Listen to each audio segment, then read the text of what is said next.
جب ضمیر ملامت کرنا چھوڑ دے تو سمجھ لو اب انسانیت ختم ہو گئی۔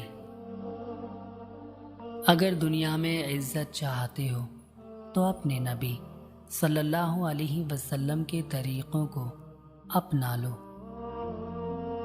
علم ایک ایسا پھول ہے، جتنا کھلتا ہے اتنی خوشبو دیتا ہے۔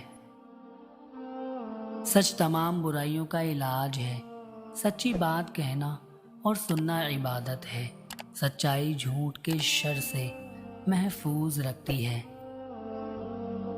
تو ادھر ادھر کی نہ بات کر، یہ بتا قافلہ کیوں لٹا، مجھے رہزن کی خبر نہیں، تیری رہبری کا سوال ہے۔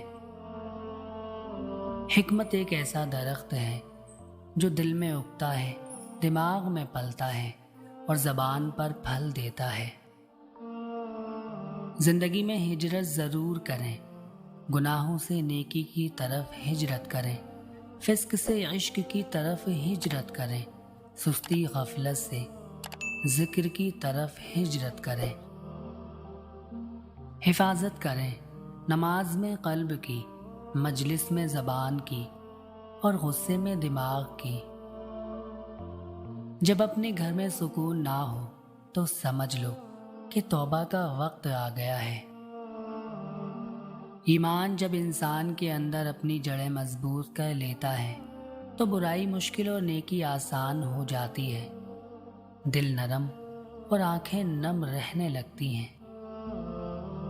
دو گھونٹ اللہ کو بہت پسند ہے، ایک غصے کا، دوسرا صبر کا۔ حاتم طائی نے کہا تھا، میں نے 4 علم اختیار کیے ہیں۔ کسی نے پوچھا وہ 4 علم کون کون سے ہیں؟ حاتم نے جواب دیا، پہلا یہ کہ میں نے سمجھ لیا ہے کہ جو رزق میری قسمت میں لکھا ہے وہ نہ تو زیادہ ہو سکتا ہے اور نہ ہی کم، اس لیے میں زیادہ کی طلب سے مطمئن ہو گیا۔ دوسرا یہ کہ اللہ کا جو حق مجھ پر ہے وہ میرے سوا کوئی دوسرا ادا نہیں کر سکتا، اس لیے میں اس میں مشغول ہو گیا۔ تیسرا یہ کہ ایک چیز مجھے ڈھونڈتی ہے، وہ ہے موت، میں اس سے بھاگ نہیں سکتا، بس اس کے ساتھ سمجھوتا کر لیا۔ اور چوتھا یہ کہ میرا اللہ ایک ہے جو مجھ سے باخبر رہتا ہے، میں نے اس سے شرم رکھی اور برے کاموں سے ہاتھ اٹھا لیا۔ یہ 4 علم زندگی کے لیے اصول اور ایسی مشعل راہ ہیں کہ جس نے انہیں اپنا لیا زندگی اس کے لیے آسان اور مطمئن ہو گئی کہ شاید دنیا میں کسی اور کی نہ ہو۔ بری عادت کی طاقت کا اندازہ تب ہوتا ہے جب انہیں چھوڑنے کی کوشش کی جاتی ہے۔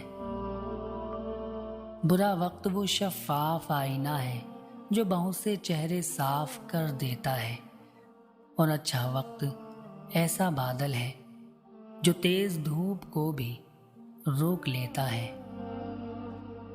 تمام انسانوں کو جو بھی بھلائی حاصل ہوتی ہے اللہ تعالیٰ کی عنایت ہوتی ہے، اور جو بھی مصیبت آتی ہے وہ اپنے اعمال کا ہی نتیجہ ہے۔ بدلہ لینے سے پہلے یہ ضرور خیال کر لیا کرو کہ تم اپنے اللہ کے نزدیک کتنے قصوروار ہو۔ دل ایک ایسا آئینہ ہے کہ اگر بدی سے پاک ہو تو اس میں سب کچھ نظر آ سکتا ہے۔ اچھا سوچیے، اچھا بولیے، کیونکہ بدگمانی اور بد زبانی 2 ایسے عیب ہیں جو انسان کے ہر کمال کو زوال میں بدل دیتے ہیں۔ باپ سے عزت اور ماں سے آرام ملتا ہے۔ باحیا لڑکیاں پھولوں کی طرح ہوتی ہیں، جیسے ہی حیا کھو دیں یہ ہمیشہ کے لیے مرجھا جاتی ہیں۔